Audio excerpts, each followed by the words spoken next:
Huduna Ukrab Tamoise Karigi Amuk Intokpili Aigi Wichidunara Takiba Aigi Karanara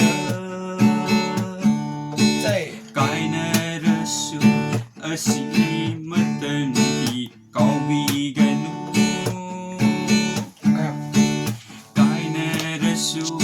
Asimatandi Kaubiganu Tengnarasu Lambi Lamkhanga Icham Chamna Nan Aikonasi Kauramu Tamo Kaidano Kumlamge Ichawakini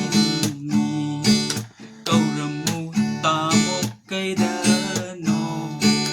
Kumlamge Ichawakini